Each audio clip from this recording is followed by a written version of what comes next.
আলহামদুলিল্লাহি কাফা ওয়াস সালামুন আলা ইবাদিহিল্লাযীনা ইসতাফা আম্মা বা'দ ফাআউযু বিল্লাহি মিনাশ শাইতানির রাজীম বিসমিল্লাহির রহমানির রহিম ওয়া মা আকসারুহুম বিল্লাহি ইল্লা ওয়া হুম মুশরিকুন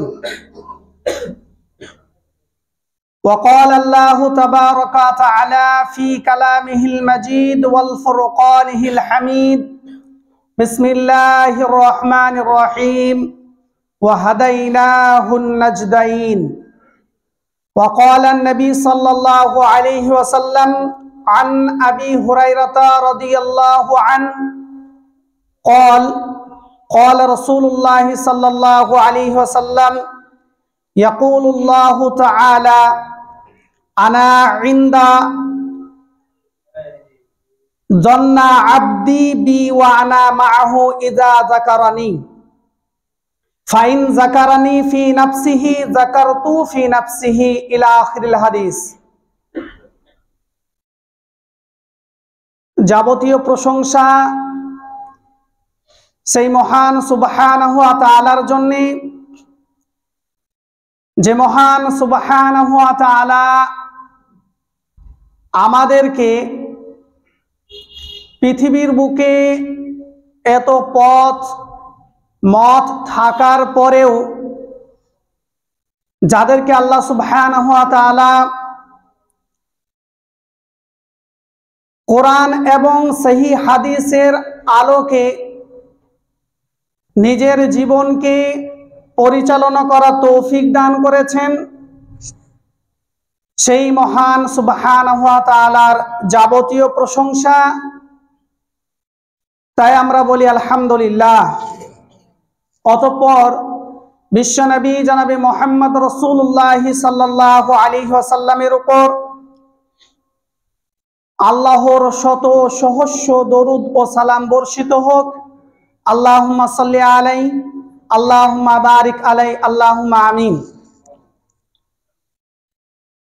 আমি পবিত্র কোরআন থেকে একটি আয়াত এবং বিশ্বনবী জনাবি মুহাম্মদ রাসূলুল্লাহ সাল্লাল্লাহু আলাইহি ওয়াসাল্লামের মুখনিসৃত বাণী হতে একটি হাদিস পাঠ করেছি। এই কোরআনে আয়াত ও হাদিসকে সামনে রেখে আজকে যে বিষয়ের উপরে কিছু কথা বলবো এই ইচ্ছা পোষণ করেছি, সে বিষয়টা হচ্ছে হিদায়াত লাভের উপায়। হিদায়াত পেতে গেলে বা হিদায়াত প্রাপ্ত হতে গেলে এর উপায় কি, কি পথ আপনাকে অবলম্বন করতে হবে, কি কাজ করতে হবে, এই প্রসঙ্গে দু চারটে কথা বলে আমি আমার আলোচনা ইতি করব ইনশাআল্লাহ। ওয়া মা তৌফিক ইল্লা বিল্লাহ আলাইহি তাওয়াক্কালতু ওয়া ইলাইহি উনীব। সম্মানিত উপস্থিতি, আল্লাহ সুবহানাহু ওয়া তাআলা মানব জাতিকে হিদায়াত দেওয়ার জন্য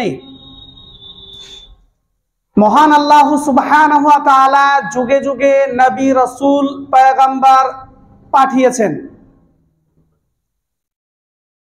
আল্লাহ সুবহানাহু ওয়া তাআলা মানুষ যাতে করে জাহান্নামে না যায়, জান্নাতে যেতে পারে, এই জন্য আল্লাহ সুবহানাহু ওয়া তাআলা নবী রাসূলদের সাথে সাথে আসমানি গ্রন্থ আল্লাহ সুবহানাহু ওয়া তাআলা দিলেন পথ দেখানোর জন্য। আজকে আমরা প্রত্যেকটাই মানুষ, কম বেশি আমরা এখানে যতজনই আছি, আমরা প্রত্যেকটি মানুষ নিজে নিজে দাবি করি আমি হিদায়াতের উপরে আছি। আপনি বলবেন আমি হিদায়াতের উপরে আছি, আরেকজন বলবে সে হিদায়াতের উপরে আছে। তাহলে এই বিষয়ের প্রয়োজন কেন? তাহলে হিদায়াতের উপরে যদি সবাই থাকে তাহলে এই বিষয় নিয়ে আলোচনা করা ঠিক না। আমরা প্রত্যেকেই বলি আমরা হিদায়াতের উপরে আছি, কিন্তু যদি সমীক্ষা করেন, বিশ্লেষণ করেন, তাহলে দেখতে পাবেন যে আমরা অধিকাংশ জনই হিদায়াত থেকে আমরা দূরে সরে গেছি। আল্লাহ সুবহানাহু ওয়া তাআলা যে হিদায়াতের কথা বলেছেন তার উপরে আমরা প্রতিষ্ঠিত নেই। তাছাড়া একটা আয়াত বলি, বুঝতে পারবেন। আল্লাহ সুবহানাহু ওয়া তাআলা কুরআনুল কারীমে সূরা ইউসুফ 12 নম্বর সূরা 106 নম্বর আয়াত, সেখানে আল্লাহ পাক রব্বুল আলামিন বলছেন, ওয়ামা আকসারুহুম বিল্লাহি ইল্লা ওয়া হুম মুশরিকুন, অধিকাংশ মানুষ আল্লাহ সুবহানাহু ওয়া তাআলার উপরে ঈমান আনবে, ঈমান আনার পরেও তারা মুশরিক হবে।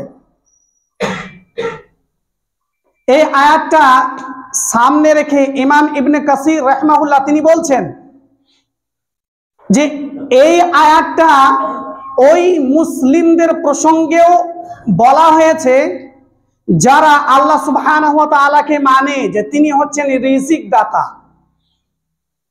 তিনি মানুষকে মৃত্যু দিয়ে থাকেন, মানুষকে জীবিত করেন, সব রকমের বিশ্বাস করে, তারপরেও ইবাদতের ক্ষেত্রে মানুষ কি করে? আল্লাহ সুবহানাহু ওয়া তাআলার সাথে কাউকে অংশী স্থাপন করে। তাহলে বলুন সে হিদায়াতের উপরে কি করে হলো? সে হিদায়াতের উপরে কিভাবে প্রতিষ্ঠিত থাকলো? নেই, প্রতিষ্ঠিত নেই। সে নিজে বিশ্বাস করে যে আল্লাহ সুবহানাহু ওয়া তাআলা তিনি রিজিক দিয়ে থাকেন, তিনি মৃত্যু দেন, তিনি সবকিছু করে থাকেন। আল্লাহ সুবহানাহু ওয়া তাআলা মানুষের সমস্ত রকমের যা চাহিদা রয়েছে, খাওয়া দাওয়া থেকে সবকিছু টোটাল আল্লাহ পাক রব্বুল আলামিন তিনি দিয়ে থাকেন, তিনিই দিচ্ছেন। তাহলে ইবাদতের ক্ষেত্রে কেন আল্লাহর সাথে অন্যজনকে অংশী স্থাপন করা হয়? কেন? দুনিয়াবি ক্ষেত্রে দেখেন, দুনিয়াবি ক্ষেত্রে আপনার একজন দেখাশোনা করে, সবকিছু করে। আপনি একজন এতিম, আপনার দেখাশোনা করে, যাবতীয় সবকিছু একজন ব্যক্তি করে থাকে। আর তার কাছে যদি অন্য ব্যক্তি সুনাম করেন, তার নাম না করে অপরের নাম করেন, তাহলে এটা কতটা যুক্তিযুক্ত? যদিও আল্লাহ সুবহানাহু ওয়া তাআলা প্রসঙ্গে এরকম উদাহরণ ঠিক না, মানুষকে বোঝানোর ক্ষেত্রে বলতে হয়। আল্লাহ সুবহানাহু ওয়া তাআলা তিনি সৃষ্টি করেছেন, তিনি বলেছেন আমার ইবাদত করতে হবে, অতএব আর কারো ইবাদত করা যাবে না। এখানে উদাহরণ প্রয়োজন নেই, মানুষকে বোঝানোর ক্ষেত্রে দিতে হয়। আল্লাহ সুবহানাহু ওয়া তাআলা তিনি ইবাদত করতে বলেছেন, তারই ইবাদত করতে হবে, ব্যতিরেকে অন্য কারো ইবাদত করা যাবে না, কারো ইবাদত করতে পারবেন না। আল্লাহ সুবহানাহু ওয়া তাআলা যদি বলতেন তাহলে অবশ্যই করতেন। তাহলে কেন আজকে কবরে গিয়ে আপনি তাদের কাছে চাইবেন? কেন আরো বিভিন্ন পথ আপনারা অবলম্বন করবেন যদি তাকেই রিজিকদাতা হিসেবে মেনে নেন? তিনি যদি সবকিছু দিয়ে থাকেন, তাহলে কেন আপনি আমি অন্য পথ অবলম্বন করব? তাহলে এখান থেকে বোঝা যাচ্ছে আমরা হিদায়াতের উপরে নেই। প্রত্যেকটা মানুষ নিজেকে, নাফসকে যদি জিজ্ঞেস করে তাহলে বলতে পারবে যে আমি কতটুকু হিদায়াতের উপরে আছি, আমি কতটুকু সৎ কাজ করি, ভালো কাজ করি, সঠিক উপরে আছি। তাহলে আজকে আমাদের সমাজে আর বিদআত অহরহ হতো না। সামান্য সামান্য বিষয়কে প্রতিষ্ঠিত করে সেই বিষয়টাকে নিয়ে এসে একটা বড় জিনিসকে, সুন্নাহকে উঠিয়ে দিবেন, এরকম বিষয় আমাদের মধ্যে থাকতো না যদি আমরা হিদায়াতের উপরে থাকতাম। এই জন্যে আজকে এই বিষয়টা আমি খুবই প্রয়োজন মনে করলাম যে হিদায়াত পাওয়ার উপায় কি। হিদায়াত যদি না পান, কাল কিয়ামতের মাঠে আল্লাহ সুবহানাহু ওয়া তাআলা আমাদেরকে জাহান্নামে স্থান দেবেন। এই জন্য হিদায়াত প্রসঙ্গে আমাদেরকে জানতে হবে। হিদায়াহ বা হিদায়াত শব্দটা হচ্ছে আরবি শব্দ, যে প্রসঙ্গে আল্লাহ সুবহানাহু ওয়া তাআলা কোরআনুল কারীমের মধ্যে বলেছেন, ওয়া হাদাইনাহুন নাজদাইন, আমি মানুষকে দুটি পথ দিয়েছি। একটা পথ হলো সরল পথ, ভালো, আর একটা পথ হলো বক্র পথ। এখানে হিদায়াত শব্দ ব্যবহার করা আছে, পথের সন্ধান বলতে পারেন। অন্য জায়গাতে আল্লাহ সুবহানাহু ওয়া তাআলা তিনি বলছেন, ইন্না হাদাইনাহুস সাবিলা ইম্মা শাকিরাও ওয়া ইম্মা কাফুরা, আমি তাদেরকে হিদায়াত দিয়েছি, চাই তারা আমার শুকরিয়া আদায় করুক বা না করুক। তার মানে হিদায়াত এর শাব্দিক অর্থই হচ্ছে পথ প্রদর্শন, পথের সন্ধান, যাই বলবেন। পারিভাষিক অর্থ হচ্ছে, পরিভাষায় অর্থ করতে গিয়ে আল জুরজানি তিনি বলেন, হিদায়া বা হিদায়াত এর পারিভাষিক অর্থ করতে গিয়ে তিনি বলছেন, আদ-দাল্লাতু আলা মা ইউসিলু ইলাল মাতলুব। হিদায়াত বলা হয় সেই জিনিসকে বা সেই রাস্তাকে একজন ব্যক্তি সে তার গন্তব্যে পৌঁছানোর জন্য যে উদ্দেশ্য করে, সেই গন্তব্য পৌঁছে যে জিনিসটা দেয়, এটাকেই বলা হয় হিদায়াত বা হিদায়া। তিনি আরো বলছেন, হিয়া সলুকু তারিকিন ইউসিলু ইলাল মাতলুব। প্রত্যেকটা মানুষ তাকে যে শেষ স্থানে পৌঁছে দেওয়া হয়, যে উদ্দেশ্যে সে বের হয়েছে, যে উদ্দেশ্যে সে যায়, এটাকেই বলা হয় হিদায়াত। আল্লাহ সুবহানাহু ওয়া তাআলা যে উদ্দেশ্যে আমাদেরকে সৃষ্টি করলেন, তার শেষ স্থানে প্রতিষ্ঠিত থাকা, এটারই নাম হলো হিদায়াত। যদি প্রতিষ্ঠিত থাকতে পারি তাহলে অবশ্যই আমরা হিদায়াতের উপর থাকবো, আর যদি প্রতিষ্ঠিত না থাকতে পারি তাহলে হিদায়াতের উপরে আমরা থাকতে পারবো না। এবার আসুন, হিদায়াতকে দুই ভাগে ভাগ করা হয়েছে। হিদায়াতকে দুটি ভাগে ভাগ করেছে। এক নম্বর হচ্ছে ইলমের হিদায়াত। আল্লাহ সুবহানাহু ওয়া তাআলা কোরআন কারীমের মধ্যে বলছেন, হুদাল লিল মুত্তাকিন। কোরআন হলো মুত্তাকিদের জন্য হিদায়াত। কোরআনুল কারীম হচ্ছে মুত্তাকিদের জন্য হিদায়াত। আল্লাহ সুবহানাহু ওয়া তাআলা স্পষ্ট জানিয়ে দিলেন। দ্বিতীয় নম্বর আয়াতে আল্লাহ সুবহানাহু ওয়া তাআলা তিনি বলছেন, হুদাল লিন-নাস। কোরআনুল কারীম হচ্ছে মানব জাতির জন্য হিদায়াত, কোরআনুল কারীম। আবার অন্য জায়গাতে আল্লাহ পাক রব্বুল আলামিন বলছেন, ইউযিল্লু বিহি কাসীরান ওয়া ইয়াহদি বিহি কাসীরা। এই কোরআনকে সামনে রেখে কিছু মানুষ আছে যারা পথভ্রষ্ট হয়ে যায়, আর কিছু মানুষ আছে যারা পথ পায়। কিছু মানুষ আছে যারা পথভ্রষ্ট হয়, কিছু মানুষ আছে যারা পথ পায়। আর বাস্তব তাই, নিজেদের মত পথকে প্রতিষ্ঠিত থাকার জন্য যে কোরআনী আয়াত এবং হাদিস সেই প্রসঙ্গে নয়, সেটাকে তুলে সেই প্রসঙ্গে ব্যবহার করা, তাহলে বলুন সে হিদায়াত পেল না পথভ্রষ্ট হলো? সে পথভ্রষ্ট হলো। কোরআনী আয়াত এক কথা বলছে, আপনি সেটাকে নিয়ে গিয়ে অন্য জায়গাতে পুট করছেন। কোরআন এক বিষয় বলছে, আপনি আরেক বিষয় বলছেন। হাদিস একটা বিষয় বলছে, আপনি অন্য বিষয় বলছেন। তাহলে আপনি পথভ্রষ্ট, আপনি পথ পাবেন না। এই জন্য আল্লাহ পাক রব্বুল আলামিন বলছেন, ইউযিল্লু বিহি কাসীরা ওয়া ইয়াহদি বিহি কাসীরা। আল্লাহ সুবহানাহু ওয়া তাআলা এই কোরআনুল কারীম, এই কোরআনুল কারীম যে মানুষেরা বা যারা এই প্রসঙ্গে ইলম অর্জন করবে, শিক্ষা অর্জন করবে ভালোভাবে, এমন ভাবে নয়, সুন্দরভাবে ইলম অর্জন করতে হবে। এই ইলম যদি অর্জন না করেন তাহলে পথভ্রষ্ট হবেন। এই জন্যে ইলম অর্জন করা আল্লাহ সুবহানাহু ওয়া তাআলার কাছে চাইতে হবে। এটা একটা বড় হিদায়াত। কোরআনে ইলম আল্লাহ সুবহানাহু ওয়া তাআলা সবাইকে দেয় না। পরীক্ষা করে দেখবেন, যাদের মধ্যে কোরআনী ইলম আছে, হাদিসের ইলম আছে, তারা কথাপথন করতে গিয়ে কখনো নোংরা কথা মুখ দিয়ে বের করতে পারে না, অসম্ভব। যার মধ্যে জ্ঞান নেই, বুদ্ধি নেই, বিবেক নেই, ইলম নেই, তারাই কেবলমাত্র ওরকম কুকথা ব্যবহার করে। আপনার সাথে আমার কথা হচ্ছে কোরআন হাদিসের, এতে রাগার বিষয় কি আছে? আপনি আপনারটা ব্যবহার করবেন, আমি আমারটা ব্যবহার করবো। আমি যেটা জানি সেটা, আপনি যেটা জানেন সেটা। এখানে নোংরা ভাষা ব্যবহার করা কোনো প্রয়োজন নেই। বলুন তো, একটা প্রমাণ দিতে পারবেন? রাসূলুল্লাহ সাল্লাল্লাহু আলাইহি ওয়াসাল্লাম এত বছর যে দ্বীনকে প্রচার প্রসার করলেন, কোন একজন ব্যক্তিকে খারাপ কথা বললেন? হুদায়বিয়া সন্ধি মনে নেই? রাসূলুল্লাহ সাল্লাল্লাহু আলাইহি ওয়াসাল্লাম সবকিছু মেনে নিয়েছিলেন, মেনে নেয়নি? মেনে নিয়েছিলেন। আল্লাহ রাসূল সাল্লাল্লাহু আলাইহি ওয়াসাল্লাম কোনো অবস্থাতে রাগান্বিত হয়নি। নিজের বিষয়টাকে প্রতিষ্ঠিত করার জন্য মুখে যা আসবেন তাই বলে দিবেন, মুখ দিয়ে যা বের হবে তাই বলে দিবেন। আপনার মধ্যে ও শিক্ষা নেই, জ্ঞান নেই। যদি কোরআনী জ্ঞান থাকতো কখনোই আপনি কুকথা ব্যবহার করতে পারতেন না। কোরআন হাদিস নিয়ে বিবাদ, মারামারি, ঝগড়া, এই বিষয়টা কেন? আপনি যেটা জানেন সেটা বলুন, আরেকজন যেটা জানে সেটা বলবে। আপনার যদি পছন্দ হয় আপনি গ্রহণ করবেন, না হলে আপনি আপনার উপরে প্রতিষ্ঠিত থাকুন, আপনি আপনার উপরে টিকে থাকুন। কেননা রাসূলুল্লাহ সাল্লাল্লাহু আলাইহি ওয়াসাল্লামকে আল্লাহ পাক রব্বুল আলামিন জানিয়ে দিলেন, ফাযাক্কির ইন্নামা আনতা মুযাক্কির লাস্তা আলাইহিম বিমুসাইতির। হে মুহাম্মদ সাল্লাল্লাহু আলাইহি ওয়াসাল্লাম, আপনি মানুষকে উপদেশ দিন, মানুষকে নসিহত করুন। আপনাকে দরগা তৈরি করা হয়নি যে আপনি মানুষকে লাঠি চার্জ দিয়ে শিক্ষা দিবেন, এ অধিকার নেই। মানুষকে বলে দিন, আপনার নেওয়ার প্রয়োজন হলে নিন, না হলে রেখে দেন। আপনার হিসাব আমি দিতে যাব না, আর আমার হিসাব আপনি দেবেন না। প্রত্যেকটা মানুষকে নিজে নিজে দিতে হবে। বিবেক, বুদ্ধি, বিবেচনা সবকিছু আছে।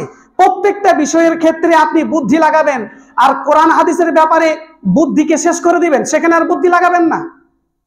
মানুষ এতটাই স্বার্থপর, যখনই কোরআন হাদিসের কথা আসবে তখন আর চিন্তা ভাবনা করবে না যে একটা কথা বিষয় একটা জানতে পারলাম, এই বিষয়টা একটু চিন্তা ভাবনা করি, এই বিষয়টা কিরকম হতে পারে।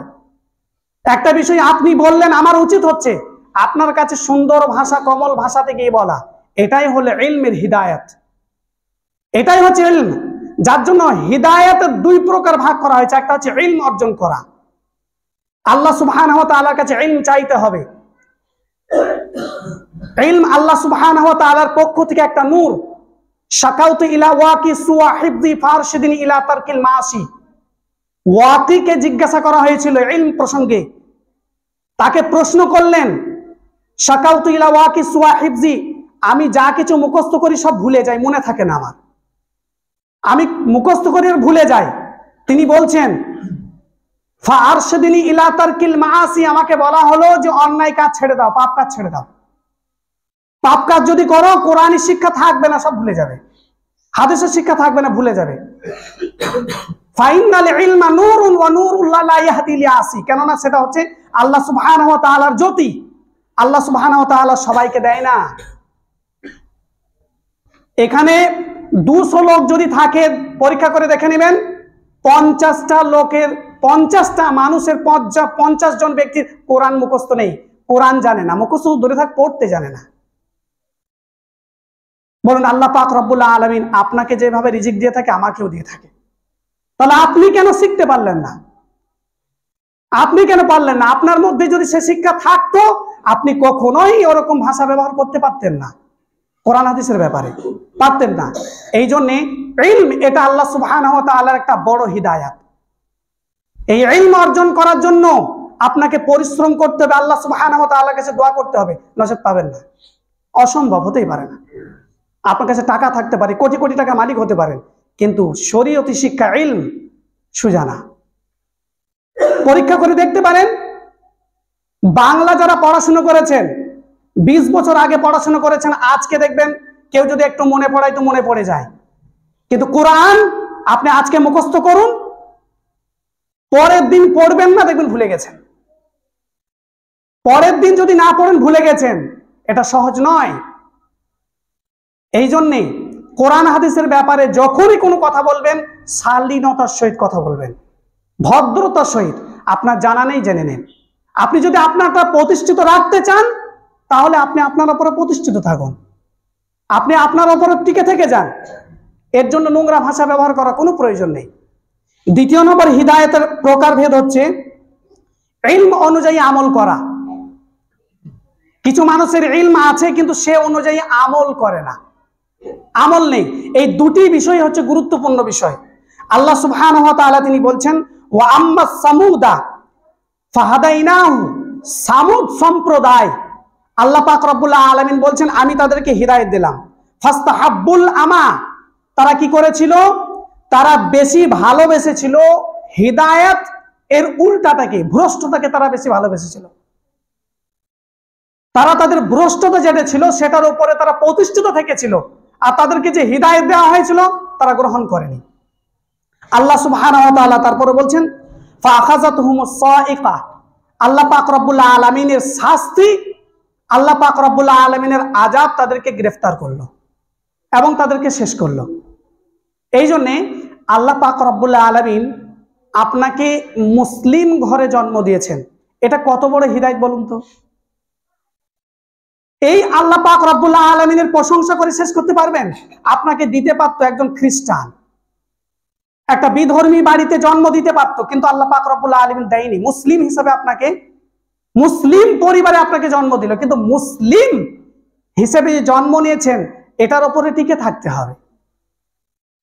এটার উপরে যদি টিকে না থাকেন, তাহলে আল্লাহ পাক রব্বুল আলামিন আপনাকে ছেড়ে দিবে ভাবছেন? আপনি কি প্রশ্ন করবেন? আপনার কথা বলার মতো কিছু থাকবে না, আপনি কি বলবেন? তাহলে তার উপরে প্রতিষ্ঠিত থাকুন, মুসলিম হয়ে প্রতিষ্ঠিত থাকুন, সৎ আমল করার চেষ্টা করুন, যে কিভাবে সৎ আমল করা যায়, কি কাজ করলে সৎ হবে, এদিকটা চিন্তা করতে হবে। এই জন্যে হিদায়াত পাওয়ার যে উপায়গুলি রয়েছে, হিদায়াত পেতে গেলে কি কি কাজ আমাদেরকে করতে হবে, এই বিষয়গুলো জানা আমাদের খুবই জরুরি। এক নাম্বার হচ্ছে, আপনি আমি হিদায়াত পাবো বা হিদায়াতের উপরে টিকে থাকবো, এর জন্য প্রথম নম্বর শর্ত হচ্ছে ঈমান আনয়ন করা। ঈমান আনতে হবে। আমরা প্রত্যেকেই জানি আমরা মুসলিম মানে আমরা ঈমান এনেছি, আমরা ঈমান এনেছি, মুসলিম মানে ঈমান এনেছি। আল্লাহ সুবহানাহু ওয়া তাআলা তিনি বলছেন ইন্নাল্লাযীনা আমানু, নিশ্চয় যারা ঈমান এনেছে, ওয়া আমিলুস সালিহাত, এখানেই আমরা শেষ। ওয়া আমিলুস সালিহাত, সৎ আমল, এখানেই আমরা ধূলিসাৎ হয়ে গেছি। ঈমান তো আমরা এনেছি, প্রত্যেককেই দাবি করি, কিন্তু সৎ আমল আমার দ্বারাই হয় না, আমাদের দ্বারা ভালো কাজ হয় না। যে কাজ আল্লাহ পাক রব্বুল আলামিন করতে বলেছেন, রাসূল সাল্লাল্লাহু আলাইহি সাল্লাম করতে বলেছেন, সে কাজ আমরা করতে পারি না। আল্লাহ সুবহানাহু ওয়া তাআলা তিনি বলছেন ইয়াহদিহুম রাব্বুহুম, তাদের প্রভু তাদেরকে হিদায়াত দিয়েছে, যারা কি করবে, ঈমান আনবে এবং সৎ আমল করবে। তারপরে বলছেন বিঈমানিহিম, তাদের ঈমানের জন্য আল্লাহ পাক রব্বুল আলামিন তাদেরকে হিদায়াত দিয়েছেন। অন্য জায়গাতে আল্লাহ পাক রব্বুল আলামিন বলছেন ওয়ামাই ইউমিনু বিল্লাহি ইয়াহদি কলবাহু ওয়াল্লাহু বিকুল্লি শাইইন আলিম, যারা ঈমান এনেছে আল্লাহ পাক রব্বুল আলামিন ইয়াহদি কলবাহু, তাদের হৃদয়, তাদের অন্তরকে আল্লাহ পাক রব্বুল আলামিন কি করেছেন, পরিবর্তন করেছেন, তাদের মধ্যে হিদায়াত দিয়েছেন। এখন মুমিন, একজন মুমিন বা ঈমানদার ব্যক্তি, এই ব্যক্তি যে হিদায়াতের উপরে প্রতিষ্ঠিত থাকবে, এর জন্য আল্লাহ পাক রব্বুল আলামিন একটা বড় শর্ত লাগালেন, যেখানে আমরা প্রত্যেকটাই মানুষ হেরে গেছি। আল্লাহ পাক রব্বুল আলামিন বলছেন আল্লাযীনা আমানু ওয়া লাম ইয়ালবিসু বিঈমানিহিম যুলম, যারা ঈমান এনেছে, ঈমান আনার পরে তারা যেন তাদের ঈমানকে জুলমের সঙ্গে সংমিশ্রণ না করে দেয়। জুলুম কাকে বলে? জুলুম এখানে বলা হয়েছে শিরককে, শিরকের সঙ্গে যেন সংমিশ্রণ না করে দেয়। আর যদি করিয়ে দেয়, সংমিশ্রণ করে দেয়, শিরকের সঙ্গে মিশে যায়, তাহলে ওই ব্যক্তি শেষ হয়ে গেল। আজকে বলুন, কোন ব্যক্তি আমরা শিরক থেকে দূরে আছি বলুন? চাই সেটা বড় শিরক হোক বা ছোট শিরক হোক, উঠতে বসতে চলতে ফিরতে আমাদের মধ্যে শিরক হচ্ছে, হয় না? শিরক করছি কিন্তু আমরা জানি না। প্রত্যেকটি মানুষ জানে কোনটাকে শিরকে বলে, এটা আর জানিয়ে দিতে হবে না।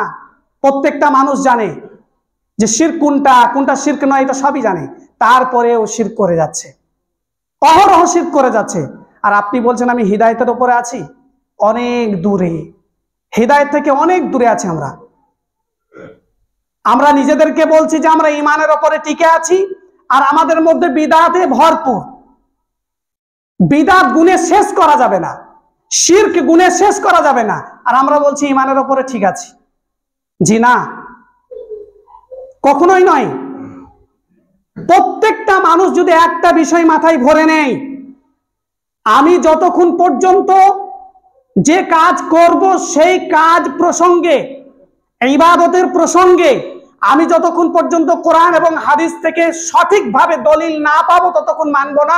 আল্লাহ পাক রব্বুল আলামিন তাকে প্রশ্নই করবে না, প্রশ্ন করবে না। আর আপনি দলিল না থাকার পরে যদি মেনে নেন, তাহলে কিয়ামতের মাঠে আপনার খুবই খারাপই আছে।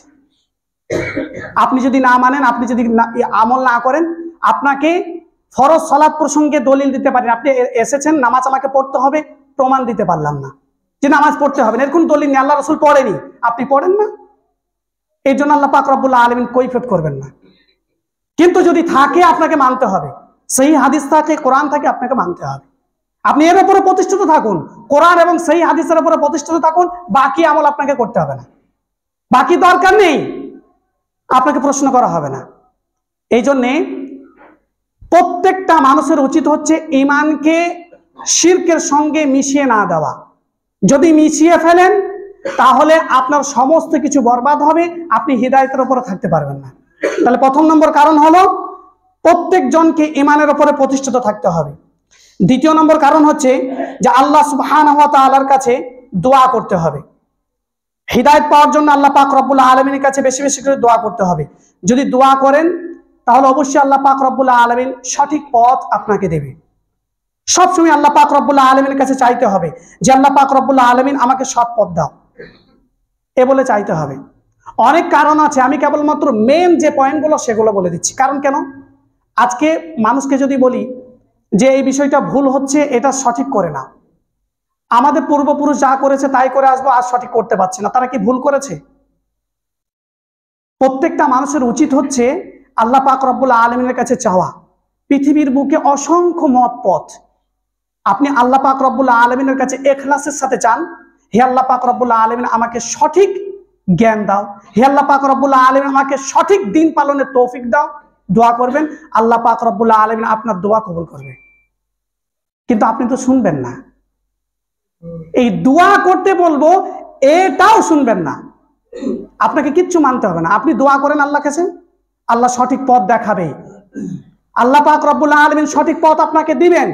আল্লাহ পাক রব্বুল আলামিন কোরআন কারীমের মধ্যে বলছেন, ইয়া ইবাদি কুল্লুকুম যাল্লুন, রাসূলুল্লাহ সাল্লাল্লাহু আলাইহি ওয়াসাল্লাম তিনি বলছেন যে হাদিসে কুদসি, ইয়া ইবাদি, হে আমার বান্দা সকল তোমরা শোনো, কুল্লুকুম যাল্লুন, তোমরা প্রত্যেকেই পথভ্রষ্ট, তোমরা প্রত্যেকেই পথভ্রষ্ট, ইল্লা তবে মান হাদাইতাহু, আমি যাকে হিদায়াত দিয়েছি, আমি যাকে হিদায়াত দিয়েছি সে ব্যতি রেখে, ফাস্তাহদু, তোমরা প্রচেষ্টা করো, তোমরা চেষ্টা করো তবেই তোমরা হিদায়াত পাবে, যদি চেষ্টা না করো পাবে না।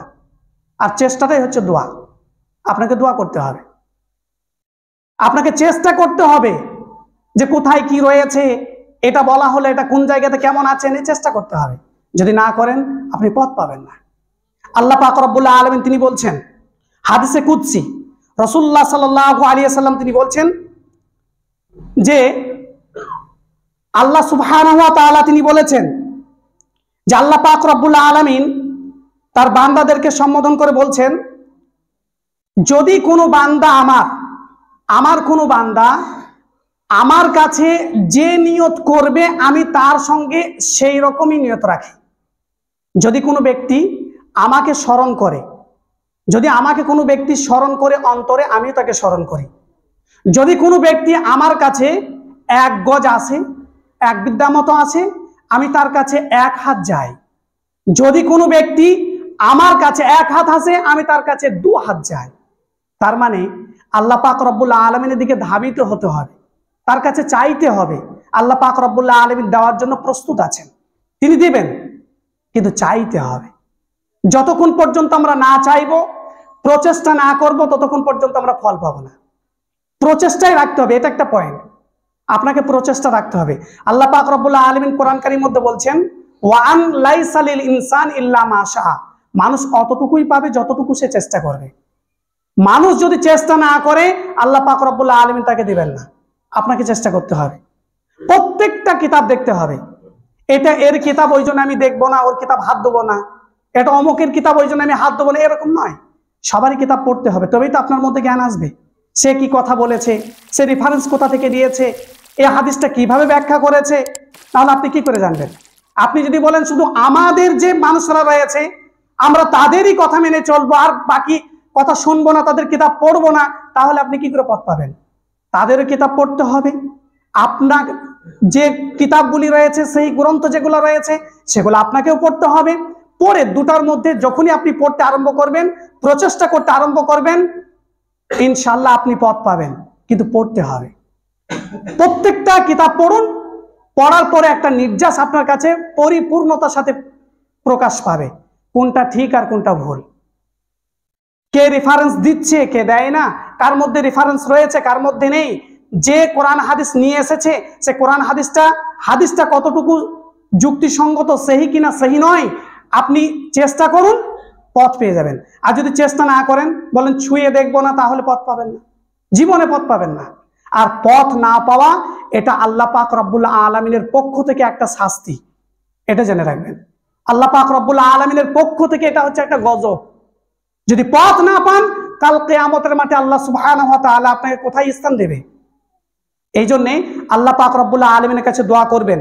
আল্লাহ পাক রব্বুল আলামিনকে বলবেন, রব্বানা লা তুজিগ কুলুবানা বা'দা ইজ হাদাইতানা হাবলানা মিন লাদুনকা রাহমা ইন্নাকা আনতাল ওয়াহ্হাব। হে আল্লাহ, রব্বানা লা তুজিগ কুলুবানা, হে আল্লাহ পাক রব্বুল আলামিন আমাকে হিদায়াত দেওয়ার পরে আমি যেন পথভ্রষ্ট না হয়ে যাই। আমাকে মুসলিম ঘরে জন্ম দেওয়া হয়েছে, আমি মুসলিম, আমি শেষ নবীর উম্মত, এরপরে যদি আমি পথভ্রষ্ট হয়ে যাই তো এর মতো আর হতভাগা নেই। এরপরে যদি পথভ্রষ্ট হয়ে যান তাহলে আপনার মতো দুর্ভাগার কেউ নেই। যারা মুসলিম নয় তাদেরটা ভিন্ন, যারা বিধর্মী পরিবারে জন্মগ্রহণ করেছে তাদের ব্যাপারটা ভিন্ন। কিন্তু আপনি একজন মুসলিম হয়ে আপনার মধ্যে শিরক থাকবে, আপনার মধ্যে বিদআত কাজ থাকবে, শরীয়ত বিরোধী কাজ থাকবে, এটা কি করে হয়? তাহলে আল্লাহ পাক রব্বুল আলামিন আপনাকে পথভ্রষ্ট করে দিয়েছেন, যার জন্য আল্লাহ পাক রব্বুল আলামিনের কাছে দোয়া করুন, রব্বানা লা তুজিগ কুলুবানা বাদা ইজ হাদাইতানা, এই বলে দোয়া করবেন। আল্লাহ পাক রব্বুল আলামিনের কাছে চাইবেন, আল্লাহ পাক রব্বুল আলামিন দেওয়ার জন্য প্রস্তুত আছে, কিন্তু আল্লাহ পাক রব্বুল আলামিনের কাছে চেয়ে নিতে হবে। যাই হোক, এই যে পয়েন্টগুলো বললাম এগুলো মাথায় নিয়ে এসে চিন্তা ভাবনা করবেন এবং নিজের মধ্যে পরিবর্তন আনবেন। কে বলছে এটা আপনার দেখা প্রয়োজন নেই, কে বলছে প্রয়োজন নেই, একজন মদখোরও হতে পারে, সে যদি ভালো কথা বলে আপনাকে নিতে হবে। কি বলছে সেটা সঠিক কিনা ভুল, সেটা কোরআন হাদিসে আছে কি নেই, এরপরে আপনি নিজে আমল করুন। বলছি মানে আপনাকে মেনে নিতে হবে, এর উপরে প্রতিষ্ঠা থাকবে না। আল্লাহ পাক রব্বুল আলামিন আপনাকে প্রশ্ন করবেন। আমার যতটুকু ক্ষমতা সেই চেষ্টা অনুযায়ী আমি আপনাদের কাছে পৌঁছে দিচ্ছি, আপনাকেও চেষ্টা করতে হবে, আপনাকেও প্রচেষ্টা করতে হবে। তবে আপনি যদি দেখা দেখি করে ইসলামকে মানেন তাহলে পথভ্রষ্ট হয়ে যাবেন। আমি একরকম সালাত আদায় করছি বলে আপনি আমার মতো দেখে সালাত আদায় করবেন, এমনটা যদি করেন তাহলে পথভ্রষ্ট হয়ে যাবেন। আপনি দেখবেন কোথায় কি রকম রয়েছে, হাদিস আছে কি নেই, কোরআনে আয়াত আছে কি নেই, তারপরে আমল করে যান। দেখবেন আল্লাহ পাক রব্বুল আলামিনের পথ থেকে আপনাকে কেউ পথভ্রষ্ট করতে পারবে না। আর যদি দেখা দেখি করে মানেন তাহলে পথভ্রষ্ট হয়ে যাবেন। আপনি একজনকে ফলো করলেন, তারপরে দেখলেন যে কয়েকদিন পরে সে একটা পাপ কাজ করেছে, অন্যায় কাজ করেছে, না আপনি বললেন এই টুপি দাড়িওয়ালারা সব থেকে খারাপ মানুষ, এ কথা বলে দিলেন। একটা মানুষ অন্যায় করলো, আপনি তাকে সবাইকে বলে দিলেন যে এরাই যত সমস্যা পাকাচ্ছে। এই জন্য বলছে আপনি চেষ্টা করুন। আপনি কেন চেষ্টা করবেন না? আল্লাহ পাক রব্বুল আলামিন আপনাকে জ্ঞান বুদ্ধি দিয়েছে, বিবেক দিয়েছে, বিভিন্ন রকমের জায়গা থেকে নিজেকে উন্নত মানের স্থানে পৌঁছে নিচ্ছেন, আর কোরআন হাদিসের ব্যাপারে আপনি প্রচেষ্টা করবেন না। আল্লাহ পাক রব্বুল আলামিনের কাছে যদি উত্তর দিতে পারেন, উত্তর থাকে, সেই জন্য প্রস্তুত হয়ে থাকুন। আল্লাহ সুবহানাহু ওয়া তাআলার কাছে দোয়া করবে, আল্লাহ পাক রব্বুল আলামিন তুমি আমাদের সকলকে তৌফিক দান করো, যাতে করে আমরা পরিপূর্ণতার সাথে ইসলামকে পরিপূর্ণভাবে পালন করতে পারি। আল্লাহুম্মা আমিন। হে আল্লাহ পাক রব্বুল আলামিন, আমরা যতদিন বেঁচে থাকবো ততদিন যেন নিজেদের মধ্যে কোনো রকম ভাবে শিরকের সঙ্গে আপোষ না করি, সেই তৌফিক তুমি আমাদেরকে দান করো। আল্লাহুম্মা আমিন। হে আল্লাহ পাক রব্বুল আলামিন, আমাদের সমাজ থেকে যে সকল বিদআতগুলি রয়েছে সেগুলো যেন আমরা উৎখাত করতে পারি, সেই তৌফিক তুমি আমাদেরকে দান করো। আল্লাহুম্মা আমিন। আল্লাহুম্মা সাল্লি আলা মুহাম্মাদিন ওয়া আলা আলি মুহাম্মাদ কামা সাল্লাইতা আলা ইব্রাহিমা ওয়া আলা আলি ইব্রাহিমা ইন্নাকা হামিদুম মাজিদ। আল্লাহুম্মা বারিক আলা মুহাম্মাদিন ওয়া আলা আলি মুহাম্মাদ কামা বারাকতা আলা ইব্রাহিমা ওয়া আলা আলি ইব্রাহিমা ইন্নাকা হামিদুম মাজিদ। রব্বানা তাকাব্বাল মিন্না ইন্নাকা আনতাস সামিউল আলিম ওয়া তুব আলাইনা ইন্নাকা আনতাত তাওয়াবুর রহিম। সুবহানা রাব্বিকা রাব্বিল ইজ্জাতি আম্মা ইয়াসিফুন। আসসালামু আলাল মুরসালিন। আলহামদুলিল্লাহি রাব্বিল আলামিন।